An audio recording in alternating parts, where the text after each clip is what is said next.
I just finished watching an episode of Little House on the Prairie called Barn Burner. In this episode, the farmers from Walnut Grove got together because they were all struggling financially. They had a very difficult time trying to sell their wheat, and they knew that this outside company would come around and offer them a low price for their wheat. So they came up with an idea. They said, what if all of us come together in unity and stand with a certain price so that when this outside company comes to each and every one of us, we all going to say the same thing, which is this is our set price and we're not going to go any lower than that. They felt that by doing that, the company is going to say, okay, you know what? If everyone from Walnut Grove is saying the same thing, then I'm just going to honor that. That was the plan. However, here's the monkey wrench in that program. There was this racist in this episode who couldn't stand black people at all. He made it clear. As a matter of fact, one of the residents from Walnut Grove, Joe Kagan, he's black. He's a farmer. And he just didn't like the idea, or should I say, he didn't like the fact that every farmer in Walnut Grove, including this black man, will also benefit from that idea. He just didn't like that. So when that outside company came around to that guy's house, to that racist house, he flipped the script and he went against the grain and he didn't go along with the plan. And that screwed up, the whole community. Everybody got upset with this guy. So Jonathan Garvey visited that racist house, that guy's house. And it didn't go well because Jonathan Garvey, when he was talking to that racist, he spoke to him, he was angry, rightfully so, he was angry. But he took out his anger in that guy's house in front of his family. His two boys and his wife was just standing by looking at the whole situation, and it wasn't a pleasant scene. So the guy, the racist, he was so full of pride and he said, I can't believe Jonathan did this. He came to my own home and he made me look bad in front of my family. No, I'm not going to have that. So he took out his shotgun and he went after Jonathan Garvey. He went to his house, not knowing that Jonathan wasn't there except for his son. I think his name is, let me get his name right, Andy Garvey. Yeah, Andy Garvey. Andy was there. He was the only one in the house. And during that moment between Andy and the racist guy pushed Andy, and Andy fell to the ground. And when he fell to the ground, the racist didn't realize that he knocked him out. And when he turned Andy over, he noticed that his head was bleeding. So he was like, oh man, let me just get out of here. So he got on his horse and he just broke out. And Andy, when he recovered, he took a lantern with him and then he went to the barn and he decided to just leave the lantern up against the barn, and then he just got on his horse so that he could look for his parents.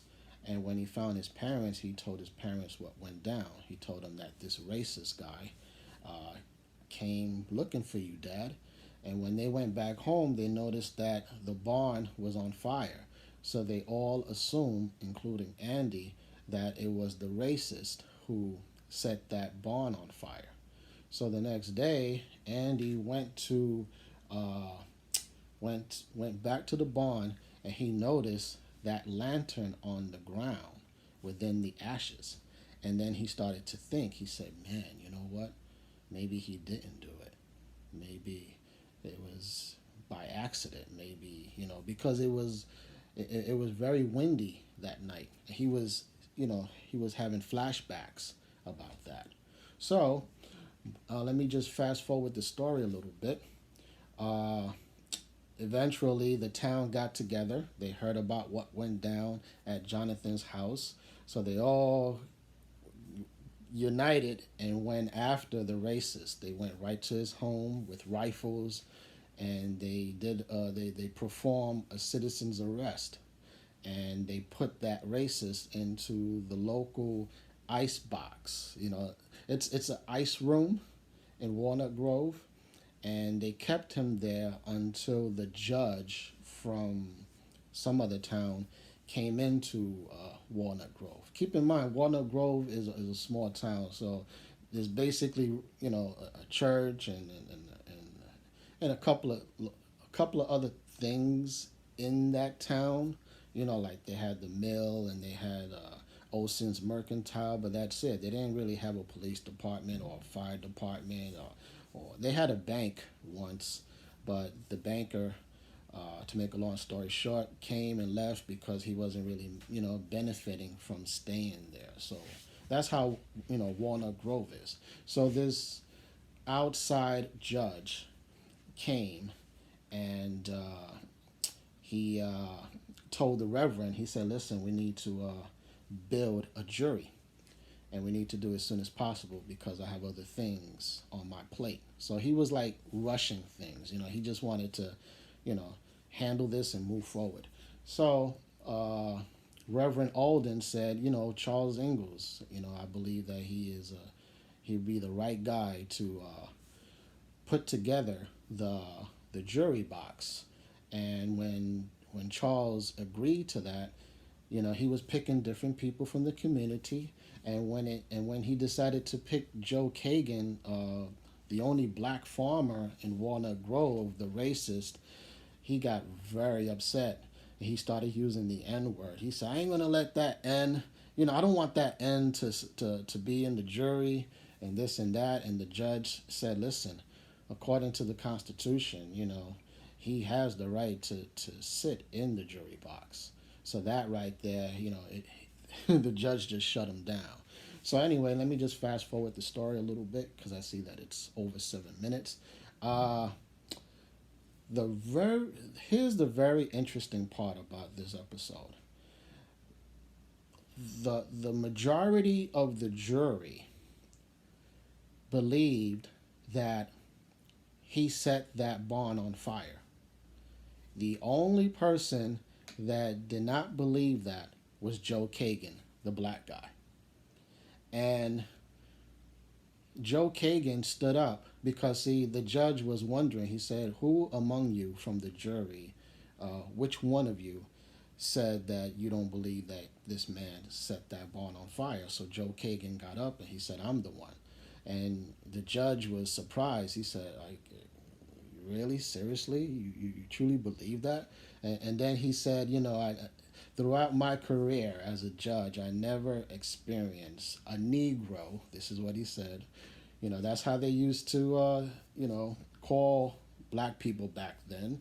I never ever experienced a Negro standing in judgment against, not standing against, but he, I'm trying to spit the words out. Basically, he was surprised at the fact that this black man was not on the racist side, but he was looking at it from a justice perspective, you see.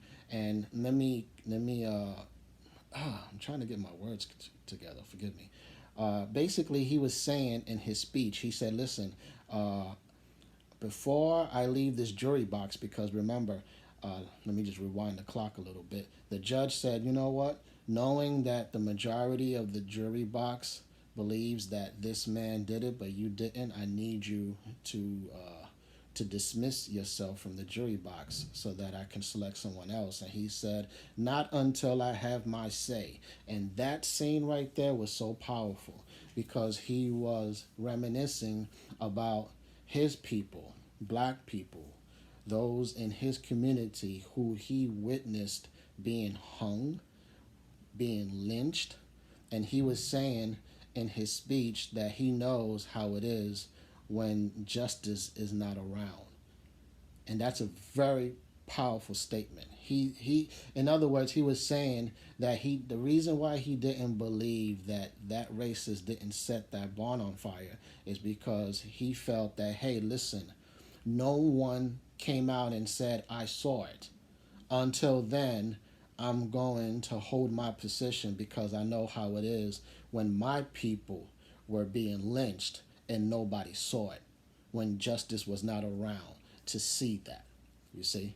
So that right there is like the highlight from that episode. And then when he was dismissed from the jury box, he stood behind Esther Sue, and Esther Sue, she gave such a convincing performance because she was sitting there in tears, and it looked like real tears, you know.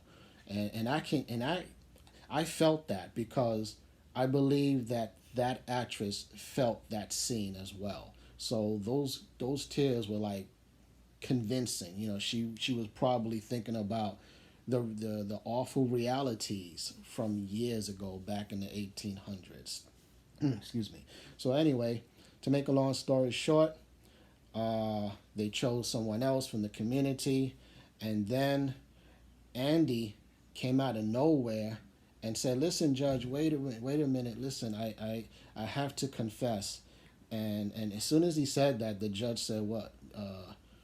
Did you lie to us in your statement when I was interviewing you earlier in this case?" And he said, "No, I didn't lie, but after I heard Joe Kagan's speech, I started to really think about it.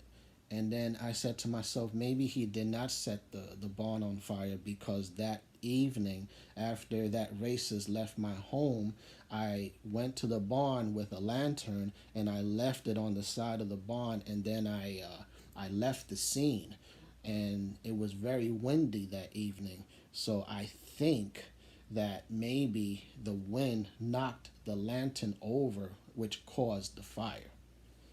And that right there convinced the judge, and then that's when he decided to not let the judge came to this conclusion. He said, "This is my verdict.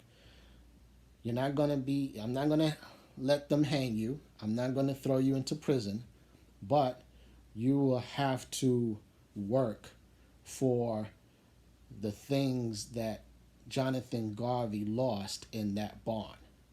And that racist didn't like that at all. As a matter of fact, his wife, which is something that I forgot to mention early on in this video, is that his wife said to him that regardless of the outcome, I'm going to leave you. Me and my sons are going to leave you. And he said, "Who's going to stop? Who's going to stop that?" And she said, "Me." Because for the longest time I have tolerated your racism. I thought of it as, hey, that's just you, and I'm just going to deal with it, but enough is enough. I'm tired of it. So now I'm going to, I took you back to the middle of that episode. Now let me fast forward to the ending of the episode when the judge said, "Okay, you're free to go. You're guilty of pushing Andy to the ground, but you're not guilty of burning the barn." And then as everybody was leaving the courtroom, the wife was standing by the door, and then she turned around and looked at him, and he was in the front of the courtroom. And then when he looked at her, he said, "I didn't need, I'm not going to use the N word. He said, "I didn't need that N. I didn't need him to support me, to help me." So throughout all of that, racism was still flowing through his veins. And his wife just looked at him and just walked away. And that right there is one of the most heartfelt episodes that I ever watched from Little House. Like I said in my Little House on the Prairie review video, basically, I was saying that this show did not shy away from the things that took place back in the 1800s. Excuse me. And I'm so glad that Michael Landon went there. When he went there, he went there.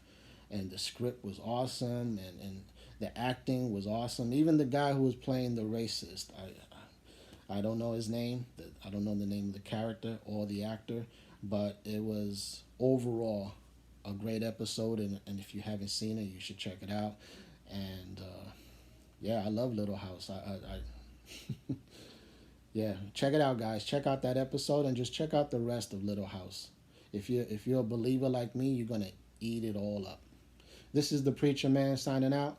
May the Lord Yeshua Mashiach bless you all and your loved ones. And in Christ's holy name, I say, Amen. Peace.